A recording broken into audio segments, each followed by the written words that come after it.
Greetings. Do without wilt shall be the whole of the law. I'm Lexi Eve, and today I'm going to be doing a talk about the Garden of Eden and try to give a critical analysis on it. In opening, I just want to start off by saying Happy New Year to everybody. I hope that this year has treated you well, and I hope that the coming New Year does so as well, that you find what you're looking for, and that you find your will, or you enact your will. You do it now and in the coming years. So, with that, let's get right into this lecture.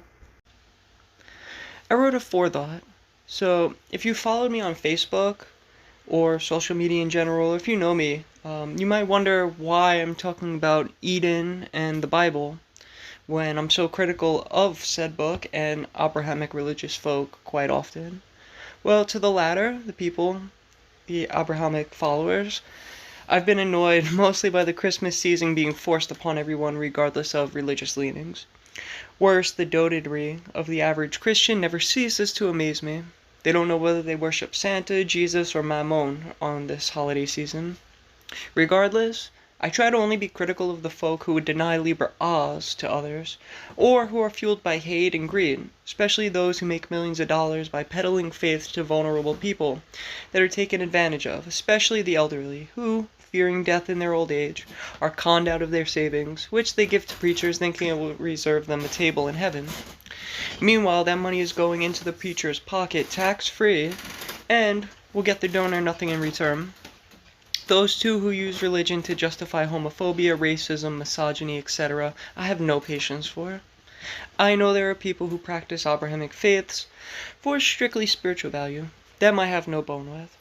But I'm also annoyed by ignorant people who have one holy book, the Bible. You could argue it's several books compressed into one, nevertheless it's one book of a couple thousand pages, and have never read or tried to understand it. For instance, as we are going to be talking about the Garden of Eden, the first man and woman, Adam and Eve, were they really the first man and woman? If you go to chapter 4 of Genesis, verses 14 and 15, at the portion that describes Cain being banished from his tribe, it reads, "Behold, thou hast driven me out this day from the face of the earth, and from thy face shall I be hid, and I shall be a fugitive and a vagabond in the earth. And it shall come to pass that every one that findeth me shall slay me. And the Lord said unto him, Therefore whoever slayeth Cain, vengeance shall be taken on him sevenfold. And the Lord set a mark upon Cain, lest any finding him should kill him."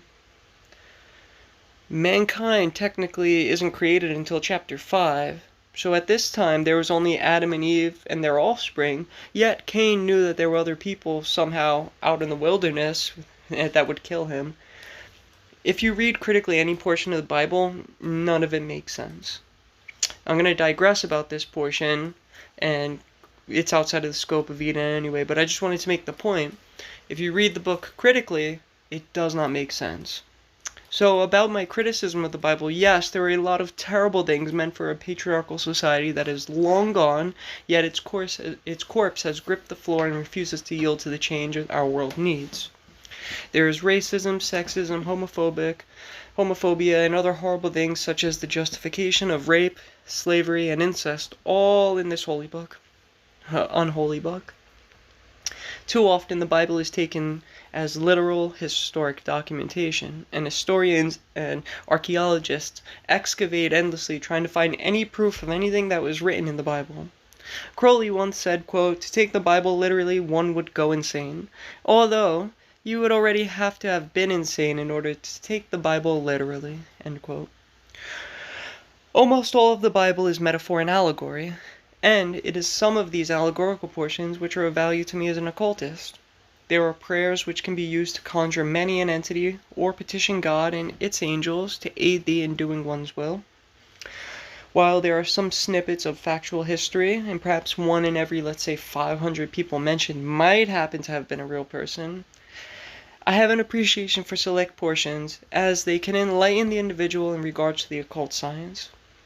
Much of the section about the Garden of Eden in Genesis is of this category, which I would consider useful.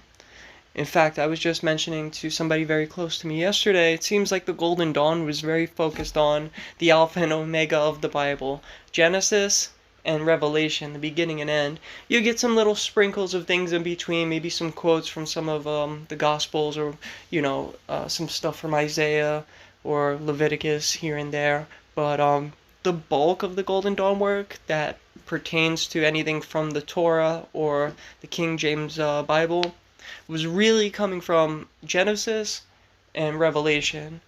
And a big part of that is because they use the Qabalah, Hermetic Qabalah, but even McGregor Mathers, a translation of a select portion of the Zohar, which he called Qabalah Denudata, or the Qabalah Unveiled. And the Zohar, from which that came from, has a lot of the opening book, like a large portion, is just about the first couple of words from Genesis, and then a lot of the Zohar in general refers mostly to Genesis until you get onto the later volumes of it. So, for many reasons, they happen to be very focused on Genesis and Revelation, and they're two of the more symbolic books in the Bible. But to continue forward with this lecture, too often the Bible is taken as little historic documentation, when it should just be considered metaphor and allegory. So, being that you can use the Bible as an esoteric guidebook from a metaphorical stance, that is why I can make this video analyzing the Bible, yet still be critical of it and its followers, the ones who are ignorant and malicious at the very least. So to begin, let me say, this is not a breakdown or commentary on the Torah or King James version of the Bible regarding Eden. This is an esoteric analysis in regards to Hermetic occultism, especially Thelema. I'll draw off the Torah and Bible as needed, but will do so with Thelema at the forefront of my mind, initiation into various Thelemic orders as per, let's say, AA, and two papers from the Golden Dawn that have long held my interest, you could find them in the Equinox Volume 1, or Rigardi's Hermetic Order of the Golden Dawn, and these two articles were called The Garden of Eden, Before and After the Fall. So the first one's The Garden of Eden, the second one is After the Fall.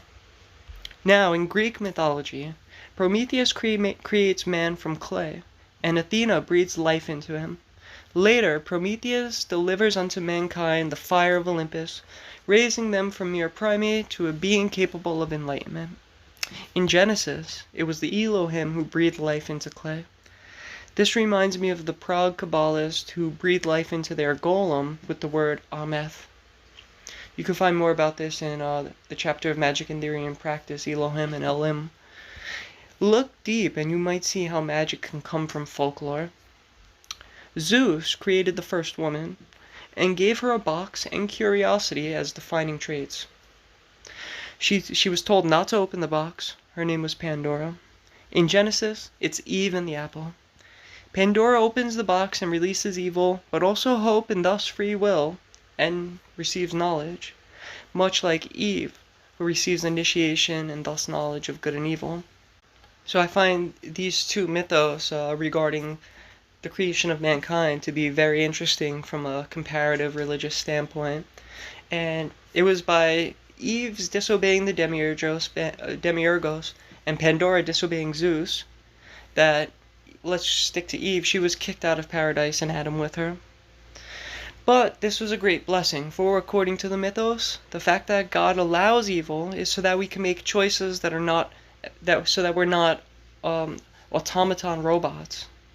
This solves the philosophical debate put forth by St. Aquinas about why God permits evil, and I will speak more on this in just a second. Now, Kabbalistically, it is inevitable that Adam and Eve would eat the fruit of the tree of knowledge. It's almost a setup from the beginning. Knowledge is the 11th sphere placed in the abyss. The tree of life was absolutely accessible to Adam and Eve, and they would eventually come to death, the sphere of knowledge, which is also the forbidden tree, no matter what they did. And ultimately, it is necessary that there be evil in the world and free will with it.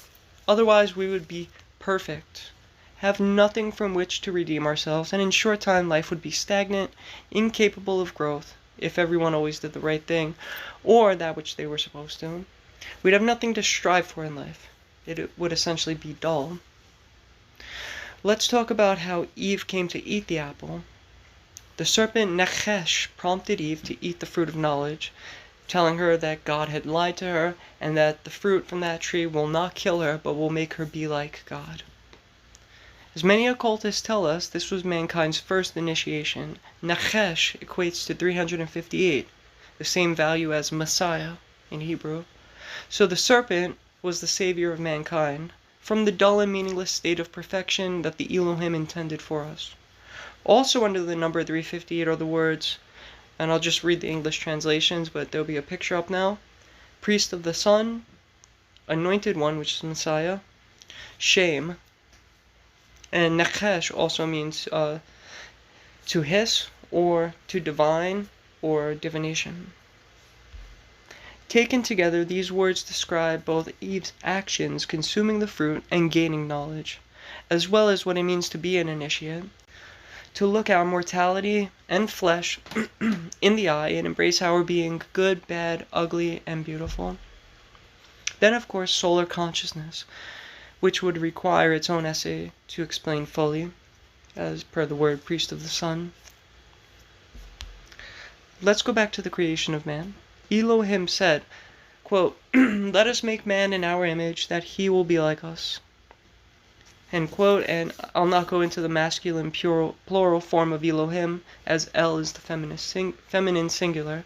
That is well known and widely discussed. Instead, I want to dissect the word Elohim, since we are in the angels' image.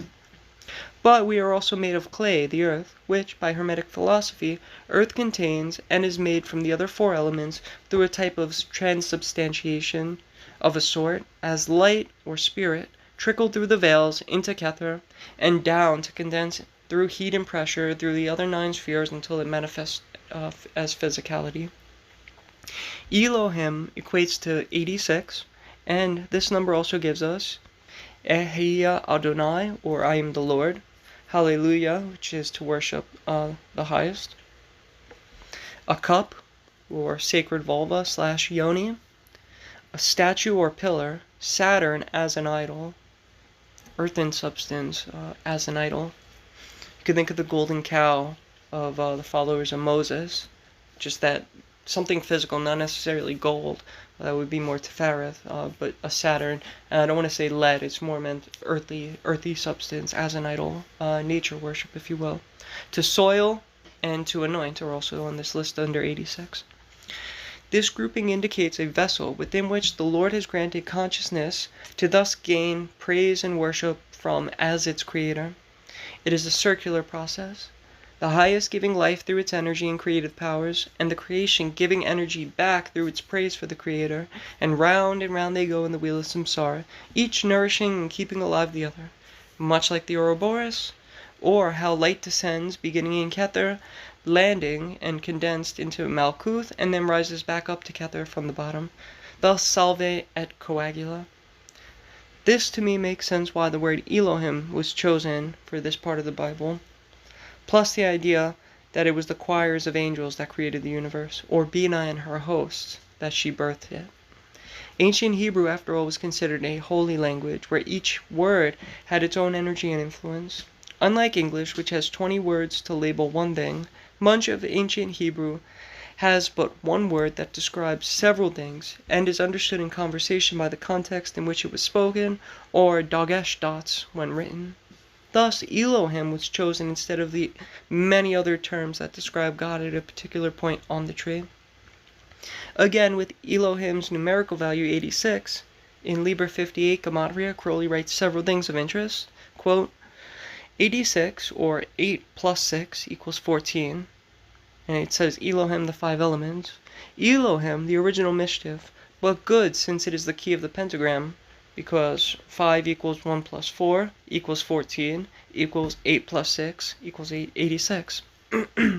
So again, we have a numerical evidence pointing towards the pentagram and the 5 elements. Then used in Genesis as well is the term Ruach Elohim, the breath or mind of God. This equates to 300, the value of Shin, which is fire or spirit, which is a creative force. Then in the Equinox Volume 1, there is a text by Crowley titled A Note on Genesis.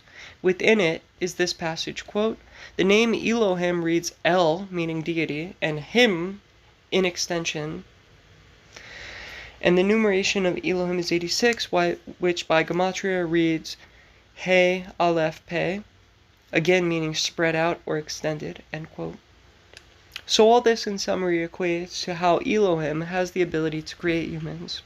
They are the representative of the 5 elements with the ability to extend divinity, consciousness, or in this case, from themselves to the inanimate.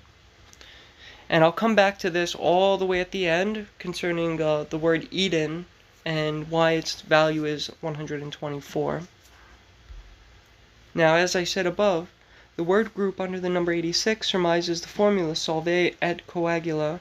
In a sense, 2 very important documents from the Golden Dawn imply this formula as well.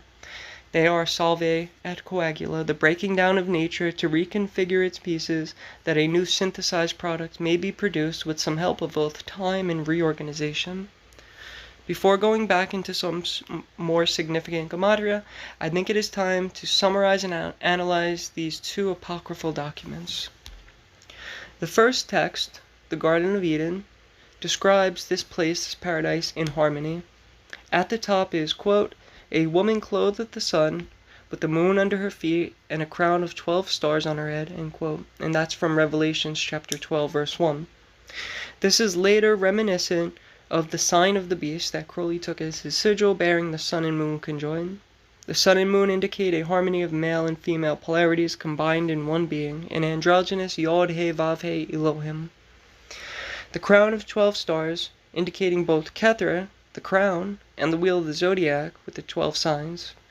The sphere Chakma bears the title Jah or Yod-He-Vav-He, and Bina is synonymous with the Elohim. Adam is crowned with Dath, knowledge, and his heart is at Tifereth. Symbolically, he is the prince of the tarot, the HGA, who Eve is the princess, and Shekinah too. Thus, when it was written that Adam was made first, it is speaking about God creating the angelic or etheric beings as the light descends, prior to making the earth and beasts of the land.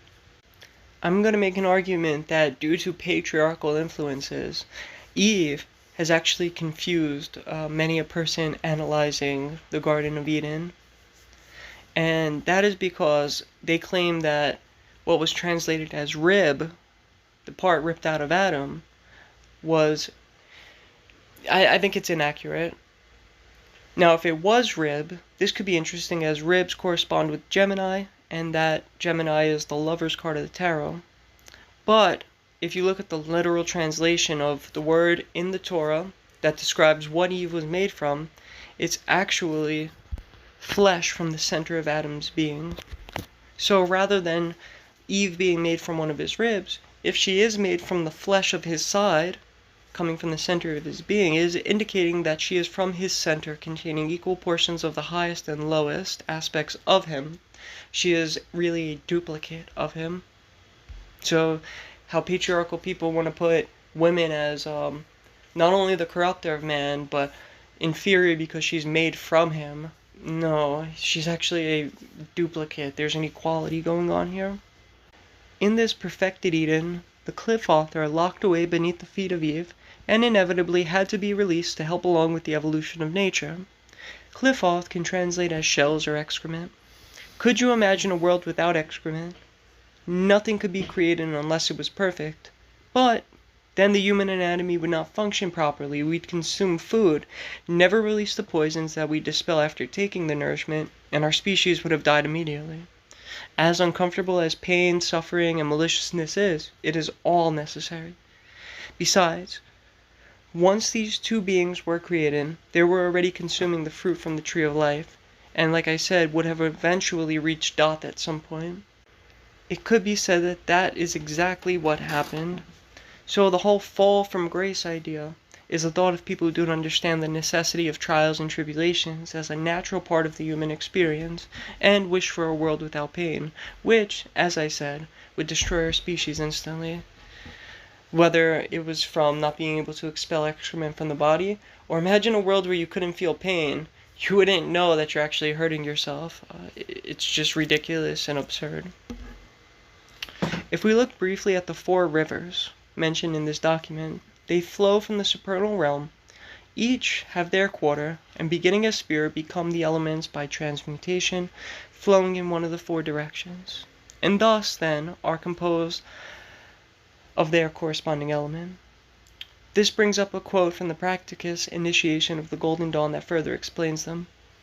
Quote, "The cavalry cross of 12 squares fitly represents the zodiac, which embraces the waters of Num, as the ancient Egyptians called the heavens, the waters which be above the firmament. It also alludes to the eternal river of Eden, divided into 4 heads, which find their correlations in the 4 triplicities of the zodiac." End quote. Water is very synonymous with the astral light, and astral light we've almost made synonymous with the divine light, because it's something that the magician can perceive and work with.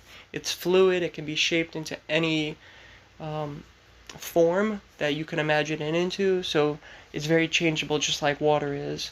If you put it inside a container, it would fit that container in shape. So the astral light and water being the divine light, that divine light is the seed, if you will, of what the 4 elements eventually are made of. It's the spirit from which the other 4 elements come from.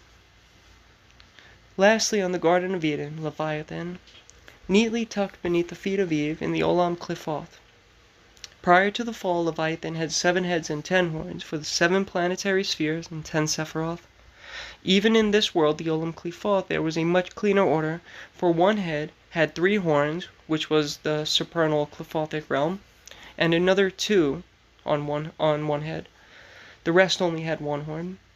This shows by the illustration that the supernal realm, even in the Olam Clifoth, had a perfect unity, as did the lowest rung, Yesod and Malkuth, which were together under 1 head.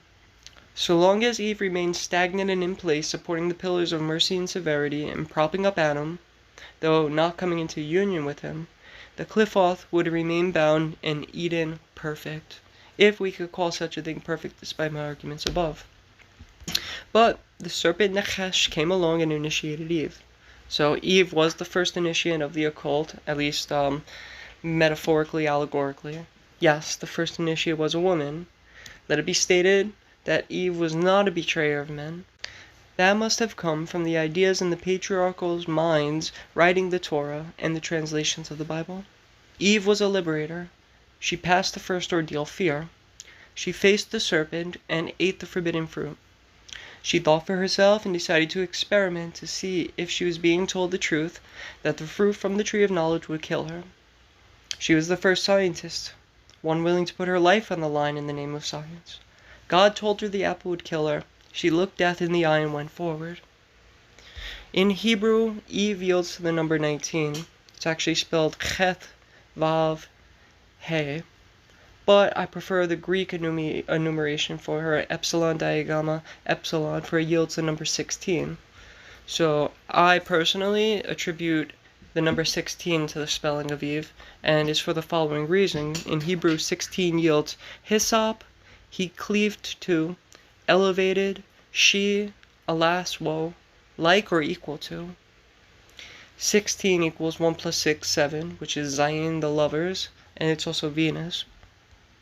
Venus is a planet that actually encompasses the whole tree of life if you plaster it onto it.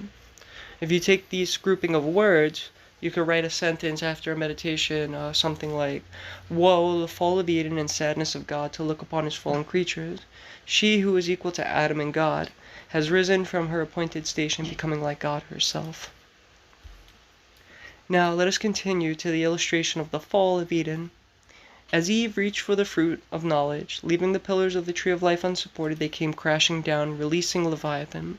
Her and Adam fell, and the 7-headed dragon rose its head upward. Quote, "Eden was desolated, and the folds of the dragon enclosed Malkuth and linked it to the kingdom of the shells. The 7 heads rose into the 7 lower Sephiroth, even up to Doth at the feet of Ima Elohim." End quote. If you look in Liber 500, the lexicon, Leviathan and Malkuth have the same value, 496, which is interesting, especially for the passage I just quoted, that Leviathan linked Malkuth to the world of shells. Also, when the Bible says that Adam and Eve were cast out of Eden into the wilderness, this means that they fell into the Olam Clifoth, the world of shells, where any probationer of a Golden Dawn-based order begins their initiatory journey upwards. The Fall paper says that Yod-He Vav-He Elohim, or Bina, quote, placed the 4 letters Yod-He Vav-He of the name and the flaming sword of the 10 Sephiroth between the garden and the supernal Eden, end quote. There is a great division that has occurred, and reminds me of the quote from Liber chapter 1, quote, I am divided for love's sake, for the chance of union, end quote. For not only is the world of man and the supernal heaven divided, so is Yod-He Vav-He and Elohim, Chachma and Bina, respectively. If you look at the illustration of the fall, the single androgynous deity of the garden has become 2 distinct entities, a bearded male and a weeping angelic woman. This is my favorite part of the text coming up here now, as it seems almost prophetic. Quote, and it became necessary that a second Adam would arise to restore the system, and thus, as Adam had been spread on the cross of the 4 rivers, so the second Adam should be crucified on the infernal rivers of the 4-armed cross of death. Yet to do this he must descend into the lowest, even Malkuth, the earth, and be born of her. Psalm 74, Thou breakest the heads of Leviathan in pieces, end quote. This then comes to be Yahashua, Yod-He Shin Vav-He, who also has a second coming as described in Revelation, and is the time period we are probably living in now, as all of mankind is Yod-He Shin Vav-He. End quote, Ra Horus descended into the animal soul, from Liber LXV, end quote. Adam equals 45 by Gematria. This is the number of the magical square of Saturn and mystic number of Yesod, which is the genital area. Words under the number 45 include the Fool, the Liberation, the Heaven of Tifereth, She Who Ruins, Tetragrammaton, and Yetzirah. To meditate on this number, it appears to me that due to the fall of mankind, there is a means of redemption via Tifereth and the formula of Delima, strictly to walk forward on your initiatory path. And also, again, this is something that will come into play with the number 124 right at the end of this lecture regarding Eden, which enumerates to 124. Continuing about this document, the Fall of Eden.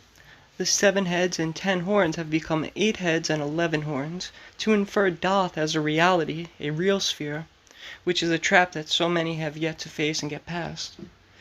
Especially prevalent in this digital age, we have entered a time of infinite information, where in the previous aeon was crowned with limitation of knowledge. In the past it was near impossible to seek truth for lack of knowledge. Now it is near impossible to seek truth for overwhelming amounts of knowledge. The only thing to do now, as each is born into the world of shells, is to ascend upwards. First, to achieve union with the HGA and Tifereth, and together, through the abyss, past the boundary, and beast Leviathan, as Eliphas Levi said, quote, we have fixed the volatile, now we must volatilize the fixed, end quote. And to fulfill this maxim, quote, to regain innocence is to regain Eden, end quote, and that was attributed to Aleister Crowley. So here are the keys to attaining Eden. Thus, I would say reduction of the ego from a complex figure working backwards towards 0 must occur. As I say often, initiation is to reduce oneself back to 0. In other words, to declusterfuck oneself. Here a brief mention of the Veil of Paraketh and Tifereth should be made. For aspirants going through GD initiations from Alkuth upwards, the first 4 grades correspond with earth, air, water, and fire respectively. Then comes the Veil of Paraketh, a shadow of the abyss above. Just like the supernal triad has a mirror image of the 3 spheres Chesed, Geborah, and Tifereth below, well, just below that, the next triad, there's a reflection of the abyss between the 3rd triad, the 2nd triad. In the Golden Dawn, the similarity between the abyss and the Veil of Paraketh is that there were cherubim characters in the initiation to represent Yod-He Vav-He. There is a small death that occurs firstly in the neophyte ritual and a rebirth through the veil into Tifereth. the fifth sphere, which is the final elemental grade spirit, which thus fulfills the formula of Pentagrammaton, which has been made ready to unite with the hexagram above. The Dominus Liminis grade of AA has something similar to the GD in the passing through the Duat ritual, but I'll maybe speak about that text and ritual another time in the future, definitely not now. Some who pass through this veil, the veil of Paraketh, have an emotional upheaval. For others, a change of focus in their life. Either way, next comes the union with their HGA, or you could call it the union of the princess and prince, Eve and Adam, or rather the beast and Babylon if you prefer. And this is where an internal mystical marriage or chemical wedding must occur. Then and only then can they regain the supernal Eden. Whether they will cross the abyss depends upon the force of their jump made more powerful by the work they have done to get there, and then the amount of weight from their karma which if light enough will allow them to cross to the other side, through the 49 gates of Bina or death. If they do not make this jump successfully, it's said that you get hurled backwards to a lower Sephiroth to redo the work you missed or performed incorrectly. Or I've seen Crowley write that they risk the possibility of being flung off the tree entirely. I don't know about this last part, but I've always found it entertaining. This is the bulk of the lecture, and the most important parts regarding Eden from a symbolic, allegorical, esoteric, valued point of view are done. For fun and just for some extra knowledge, I thought I would add a few more pieces about select Gematria. So to begin, I did not mention Lilith up until now. Lilith, the word, is mentioned and written only once in the Torah, and that's in Isaiah chapter 34, verse 14, quote, "And there wild animals shall meet wolves, and a satyr shall call his friend, but there the Lilith rests, and has found for herself a resting place," end quote. Lilith equates to 480, but I'll get to the grouping of words in a second. If my 2 cents are worth more than a couple of pennies, I say Lilith never was a human or Adam's wife. She was a Qliphoth and still is a Qliphoth, and no human has ever turned into one so far as I'm aware. She is the excrement of Shekinah, the remnants scraped off of the sculpture of the perfect Mother Nature / feminine Earth Spirit Sophia. And yes, I've read much of the Zohar. I know that it does say in there she is Adam's wife, at least in a couple of parts of Volume 1 and possibly Volume 2 of the Zohar. But for me, I keep these ideas separate. I consider it just a Qliphothic entity. And personally, I think it's her followers who wish it to be otherwise. Women, rightly pissed off at the patriarchy, have from time and again taking up this figure and her mythos, and it's been fabricated to meet the ends of their cause.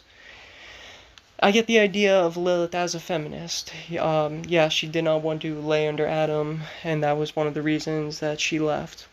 And she has some feminist ideology in a sense, but she's also a very unstable force to work with. And so while them who would use her as a symbol, their motive might be pure, I don't think Lilith is. The real Lilith, as a devourer of souls, corrupter of those who truly follow and give her offerings, or worse, invoke her. She's been attributed to taking children, or creating stillbirths, and that reminds me much of the folklore surrounding the Fae, goblins, and even Lamashtu, or the Greek Lamia, which maybe the Lamia is probably one of the more likely places that the Lilith mythology came from. The Hebrew might have read that and seen, oh, there's some value here, we could take this and turn it into, oh, this one word, Lilith, in the Bible, we could attribute it to this. That may very well be how her mythology sprang up, but it's definitely not from a biblical source. Lilith brings madness and instability, as do all Qliphothic entities. Working with the Qliphoth can indeed have benefits if you are fully aware of what you are getting yourself into when you venture into their realms. They are easy to call, as all you have to do is lower yourself down to their standards, unlike angels, which require strength and integrity and force you to climb to new heights. If you are unaware of your darker side, yes, there is benefit there, as you could learn how to pull yourself out of a psychosis if you have never had to do so before, and if you did not break your mind in the process, such work can make you stronger inevitably. But I'll digress and I'm going to go over Lilith, which equates to 480, which under said number also falls pillows, earth, bitterness and sorrow, a possession, environs or surroundings, to be silent or still, a witnessing, ready or prepared. I think this group is interesting, especially in light of her mythology. Anger, taking or possessing children, murder as a means to silence, sorrow. Yeah, I think that makes sense and it sums her up quite perfectly.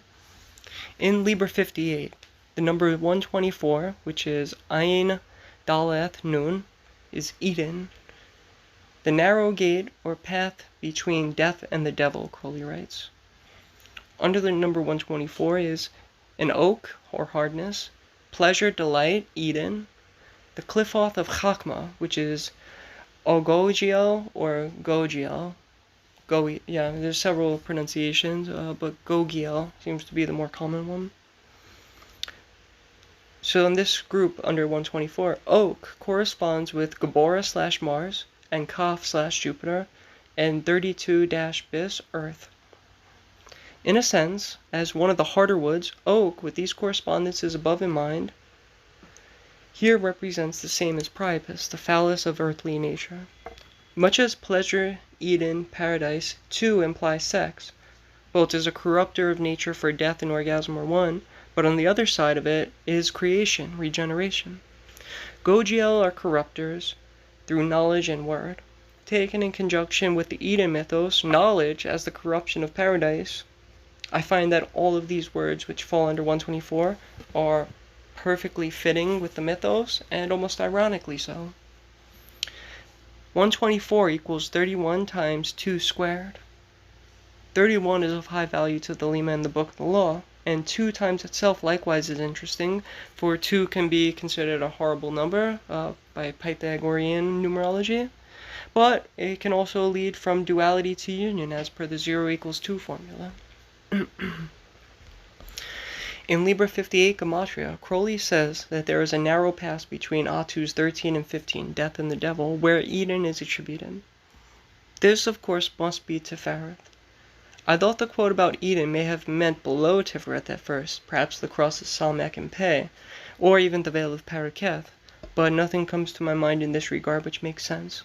Tifereth, however, does receive the radiance of the divine light via the path of Gimel, and it's in the very center of the tree. Thus, there is not only an equilibrium there, but also light is extended in all directions of the cardinal and ordinal points. Having mentioned death and the devil, Ayin and Nun are definitely relevant as they spell on, the sun, and equate to 120. In Libra 58, Crowley writes under the number 120, quote, Samek, a prop, also Muzdai, basis, foundation. 120 equals 1 times 2 times 3 times 4 times 5, and is thus a synthesis of the powers of the pentagram. Also, the magical number of Aries, sigma 1 to 15, equals 120. To me, it seems to symbolize a lesser redemption than that associated with Tifereth. Compare at least the numbers 0.12 and 210 in Liber Legis and Liber 418, and extol their superiority. For while the first is the sublime formula of the infinite surging to finity, and the latter the supreme rolling up of finity into infinity, the number 120 can symbolize, at the best, a sort of intermediate condition of stability, for how can one proceed from the 2 to the 0? 120 is also On, a very important name of God. End quote. So Crowley here, of course, later reconciled his 0 equals 2 formula, but that is beside the point. With all of the symbolism above, Eden, as the sphere Tifereth, at least the lower portion of the sphere, the threshold of it, makes sense for its solar consciousness. Eden is not a physical place, but a state of being. Heaven, like Kether, is in Malkuth. Everything is in the here and now. Based on perspective and one's will, you could find yourself in either heaven or hell at any moment, at any time. Adam, equating to 45, is grouped with the word ZBVL, the heaven of Tifereth. 86, the Elohim, that created mankind do so through their connection and ability to extend out the powers of Pentagrammaton. Tefereth is the fifth sphere from the bottom, and is the sphere of spirit, as the four below are the other four elements.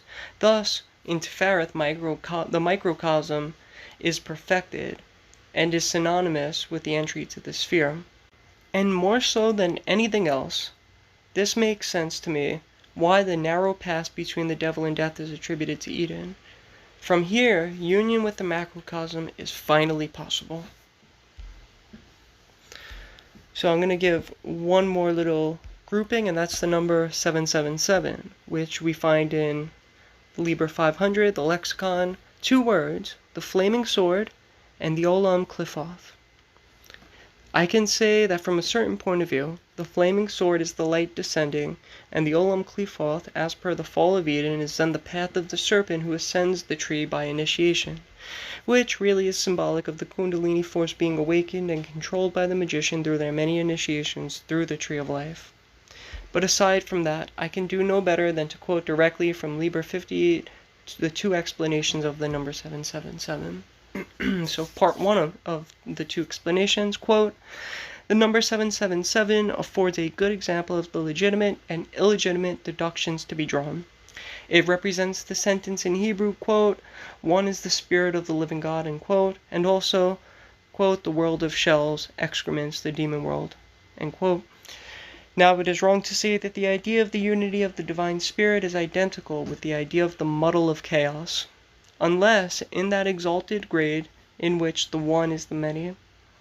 But the compiler of Liber 77 was a great Kabbalist, there's Crowley too in his own horn, when he thus entitled his book, for he meant to imply, one is the spirit of the living God, i.e., I have in this book unified all the diverse symbols of the world, also the world of shells. This book, i.e., this book, is full of mere dead symbols. Do not mistake them for the living truth. Further, he had an academic reason for this choice of number, for the tabulation of the book is from Kether to Malkuth, the course of the flaming sword. And if this sword be drawn upon the Tree of Life, the numeration of the paths over which it passes, taking Gimel, 3, as the non-existent path from Bina to Chesed, since it connects macro-prosopis and micro-prosopis, is 777, end quote. So part 2 is much shorter, quote, useful in a similar way, the number 777 is affirming that the unity is the Qliphoth. But this is a dangerous tool, especially as it represents the flaming sword that drove man out of Eden. A burnt child dreads the fire. The devils also believe and tremble. Worse than useless unless you have it by the hilt. Also, 777 is the grand scale of 7, and this is useless to anyone who has not yet awakened the Kundalini, the female magical soul. Note, 7 is the meeting place of 3, the mother, and 10, the daughter, whence Netzach is the woman, married, but no more, end quote. So, that's the end of this lecture. Love is the law, love under will. I wish you all a happy new year, and I hope that you enjoyed this video. Take care.